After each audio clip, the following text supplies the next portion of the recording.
ये क्या? विश्वामित्र तो ब्रह्म ऋषि हैं। वे जानते हैं कि सीता केवल राम की ही होनी है। फिर विश्वामित्र ने मिथिला जाना अस्वीकार क्यों कर दिया? कदाचित इसलिए क्योंकि वो ब्रह्म ऋषि हैं। कदाचित इसलिए कि वो उस क्षण की प्रतीक्षा कर रहे थे जब यह निर्विवाद रूप से सिद्ध हो जाए कि श्री राम से श्रेष्ठ और कोई नहीं। कदाचित इसलिए भी क्योंकि अभी किसी और के मिथिला पहुंचने का समय हुआ है।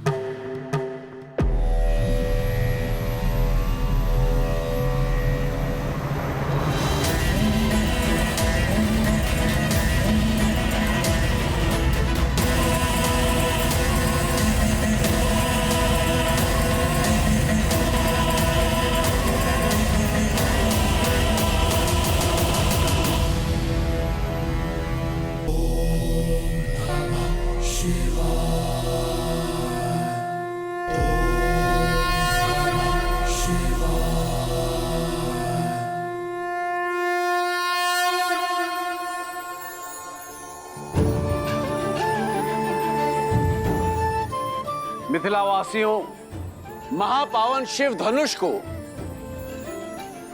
नगर प्रदक्षिणा करने के पश्चात स्वयंवर क्षेत्र में ले जाकर स्थापित कर दिया जाएगा और वहां उस पर प्रत्यंचा चढ़ाने वाला वीर बनेगा मेरी पुत्री सीता का वर। जनक पुत्री सीता की, जनक पुत्री सीता की, जनक पुत्री सीता की, मिथिला नरेश जनक की, मिथिला नरेश जनक की, मिथिला नरेश जनक की। अधिक सोचिए मत दीदी, ये धनुष दशरथ नंदन राम के अतिरिक्त कोई नहीं उठाने वाला।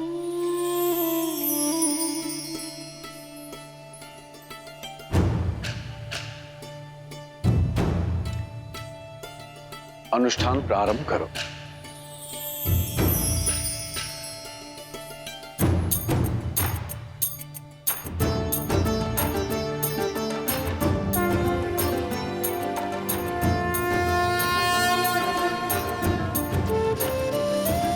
ओम नमः शिवाय, ओम नमः शिवाय।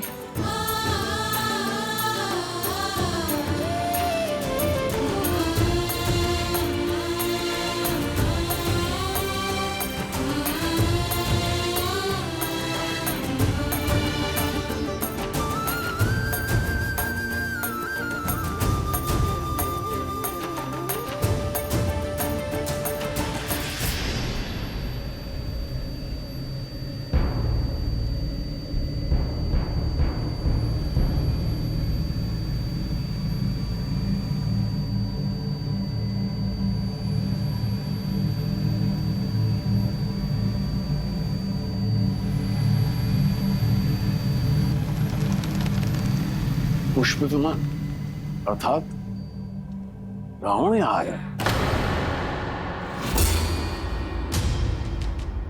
रावण? दशानन? दुष्ट राक्षसों का राजा यहाँ?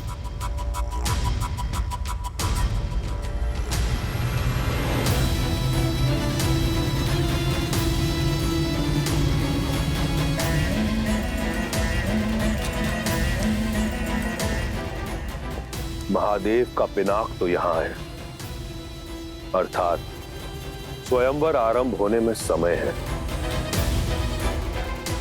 पुष्पाक,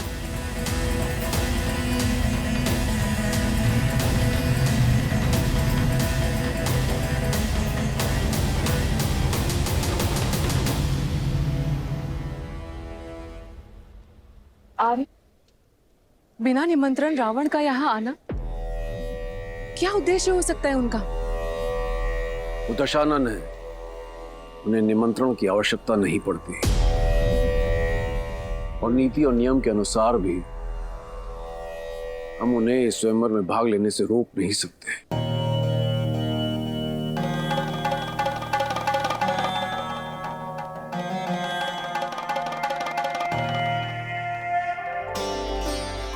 मुझे पूरा विश्वास है आप मेरे लिए जो भी करेंगे शुभ ही होगा।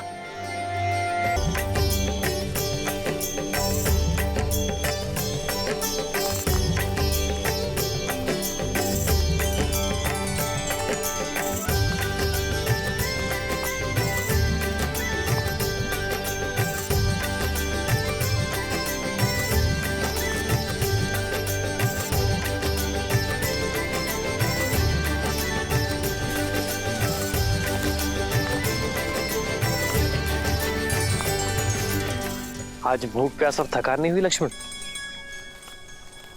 गुरु और कहा ले जा रहे इसकी शंका तो नहीं है तुम्हें? आज मैं शंकित नहीं हूं भाई, अभी तो दृढ़ता से तत्पर, क्योंकि मैं जान चुका हूं कि गुरुदेव हमें जहां भी ले जा रहे होंगे किसी कारण से ही ले जा रहे होंगे।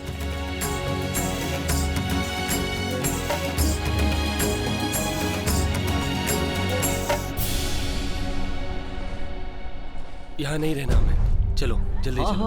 यहाँ नहीं रहना, चलो चलो।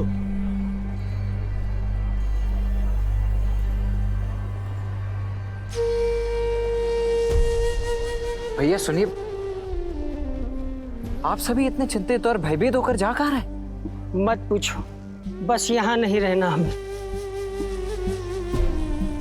जाने दो हमें, नरक है ये स्थान।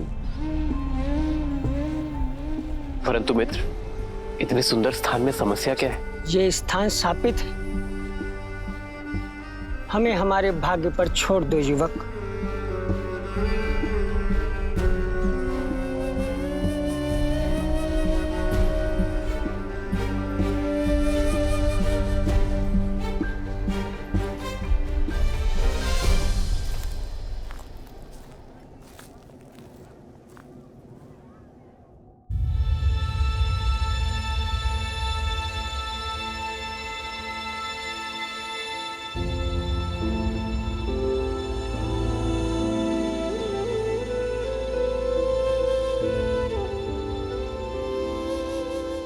वो झील देख रहे हैं ना, कृष्ण झील,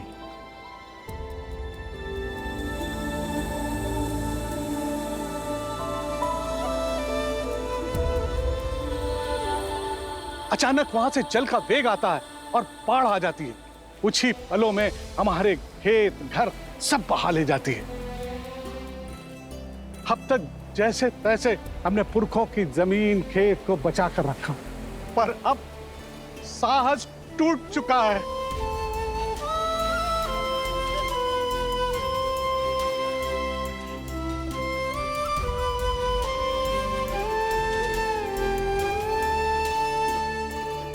समाधान भागने में नहीं, साधने में है। प्रयास किए, पर कोई भी इस बाढ़ को नहीं रोक पाया। जिसने भी प्रयास किया वो मारा गया। राक्षस शंखचूड़, उसकी पत्नी देवी तुलसी और नारायण की कथा तो सुनी है ना। वो झील साधारण नहीं है, देवी तुलसी के मन की पीड़ा से भरी हुई है। नारायण ने शंखचूड़ के छल से प्राण ले लिए और देवी तुलसी ने उसी पीड़ा में उन्हें शालिग्राम बनने का शाप दे दिया।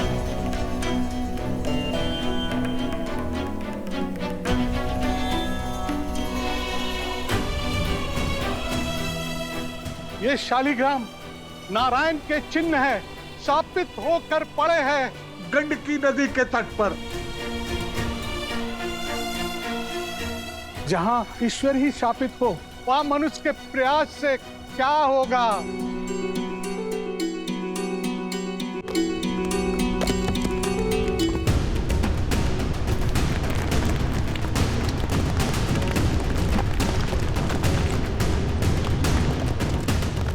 भागो भागो, सब लोग वहां से भागो, शीघ्र ऊंचे स्थान पर जाओ। आओ चलो, इधर आओ, इधर आओ, निकलो।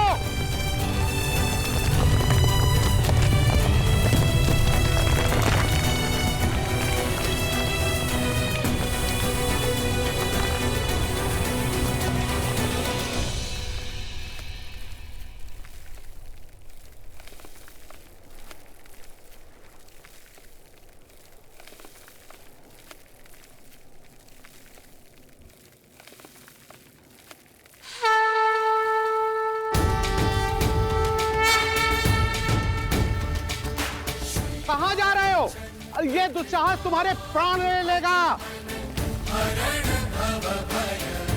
आप तो बड़े हैं, ज्ञानी लगते हैं, रोकिए इन्हें, इनसे कहिए कि अपना मार्ग बदल लें। जिन्हें संसार बदलना होता है वे अपना मार्ग नहीं बदलते।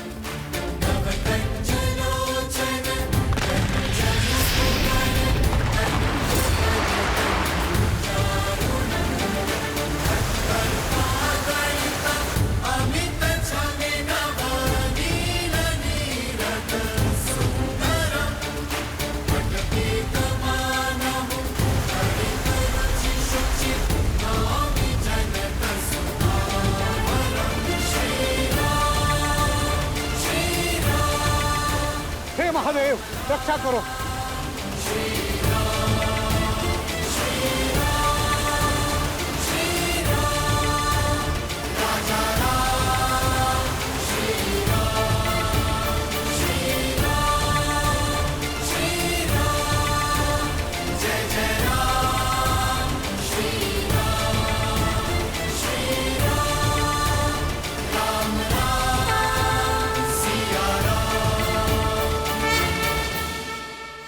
एक रात्रि ऋषियों में ऋषि विश्वामित्र वहां पधारे थे। मांगा दशरथ से पुत्र सबल, जो उनकी आंख के तारे थे। कर्तव्य के लिए संग जाना चुना, वो वीर कुमार है महाबली। पर जब ऋषि संग जाना हुआ ताड़का वन, असुरों में जैसे मची खलबली। तब पहुंची वहां विशाल ताड़का, हर जन जिससे घबराता था।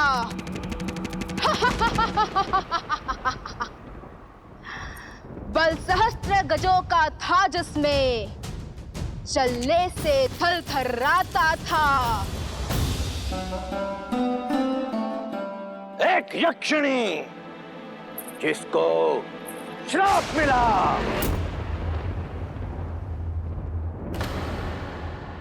असुरा बन बैठी दुर्भागी। प्रतिशोध की ज्वाला में जलकर वो बन बैठी उन्मादी।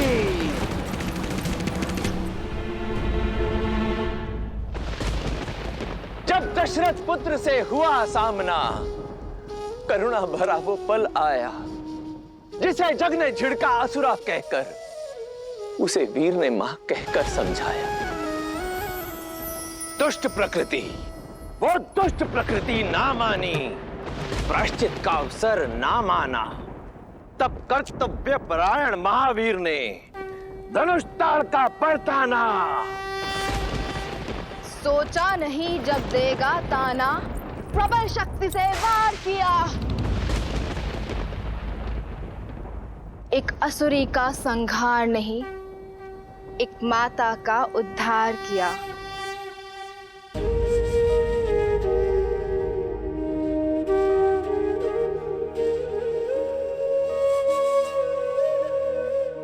जो धर्म होता सनातन का, वो रघुवंशी ने पूर्ण किया।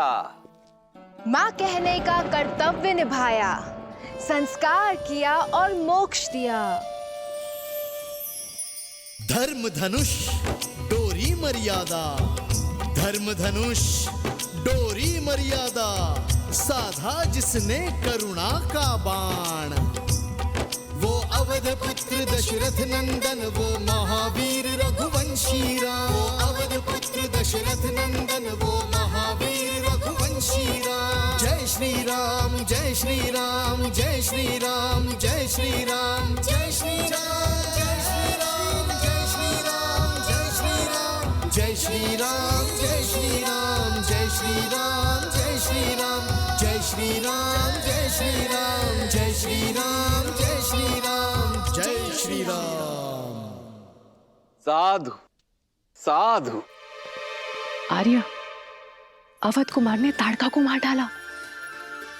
हमने अयोध्या निमंत्रण भेजा है ना? दिया है।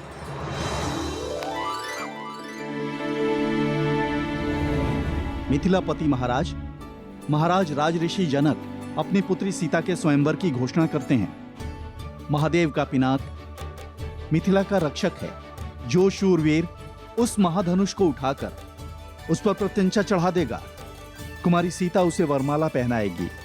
राजर्षि जनक का सविनय अनुरोध है कि अयोध्या अपने कुमारों को अयोध्या का प्रतिनिधि बनाकर स्वयंवर में भेजने की कृपा करे। विश्वास ही नहीं होता। हमारे पुत्र इतने बड़े हो गए हैं कि उनके विवाह का प्रस्ताव आने लगा है। मिथिला नरेश को हमारा अभिनंदन कहना।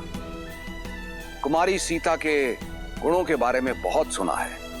अयोध्या कुमारी सीता के उज्जवल भविष्य की कामना करती है, किंतु हमारी ओर से क्षमा मांगना। हमारा ज्येष्ठ पुत्र इस समय कर्तव्य यात्रा पर है, इसीलिए स्वयंवर में अयोध्या अपना प्रतिनिधि भेजने में असक्षम है।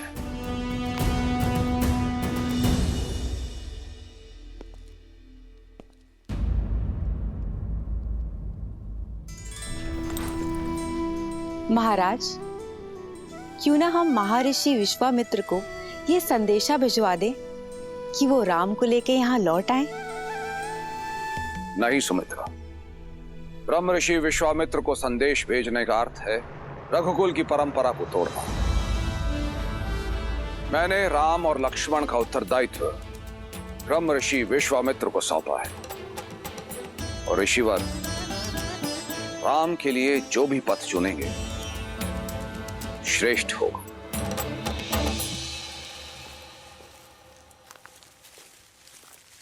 विश्वामित्र ऐसा कैसे कर सकते हैं?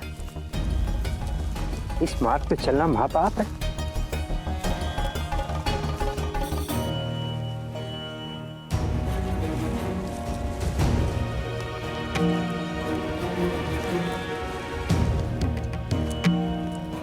भैया, ये सभी ऋषिगण भयभीत हैं। इनका मानना है कि ये पथ शापित है। गुरुवर बिना उद्देश्य के कहीं नहीं ले जाते लक्ष्मण।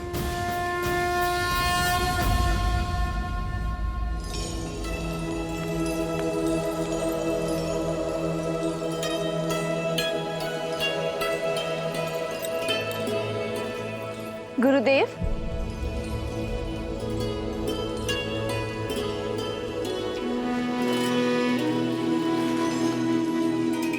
पुत्री सीता, आओ।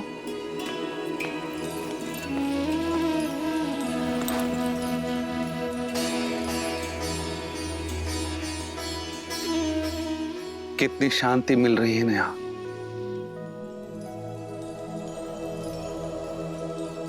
लेकिन आप ही तो कहते हैं ना आचार्य कि शांति मन के भीतर होती है, फिर बाहर खोजने की क्या आवश्यकता है? जब मन ग्लानि से भरा हो तो शांति बाहर ही तो खोजी जाती है ना सीता।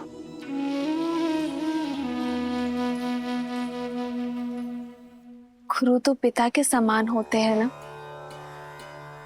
तो क्या पिता अपने मन की व्यथा अपनी संतान के साथ नहीं बांट सकती? क्योंकि व्यथा पिता की नहीं है, पुत्र की है सीता। बहुत वर्षों पहले मेरी माता को पाषाण में बदल जाने का श्राप मिला था, और वो श्राप स्वयं मेरे पिता ने उन्हें दिया था। आप माता अहिल्या के पुत्र हैं। क्षमा चाहती हूँ गुरुदेव, मैं नहीं जानती कोई थी कि नहीं जानता सीता। केवल तुम्हारे पिता के कारण राजगुरु सदानंद का अस्तित्व है। माता को श्राप मिलने के पश्चात हर ओर से मुझे धुतकारा गया, उपेक्षा मिली, अपमान मिला। तब मिथिला ने मुझे शरण दी। केवल 8 वर्ष का बालक था मैं, समझ ही नहीं पाया ये क्यों हुआ, ये क्या हुआ। युवावस्था में आया तो पता चला वो आरोप कितने गंभीर है। सारा संसार मेरी मां को चरित्र चरित्रहीन मानता है, इतनी घृणा करता है कि वर्षों से उस आश्रम की ओर कोई झांका तक नहीं जहां वो पाषाण बन बैठी है। ऊपर से पिता का श्राप कि जो कोई वहां जाएगा वो भी पाप का भागी बनेगा।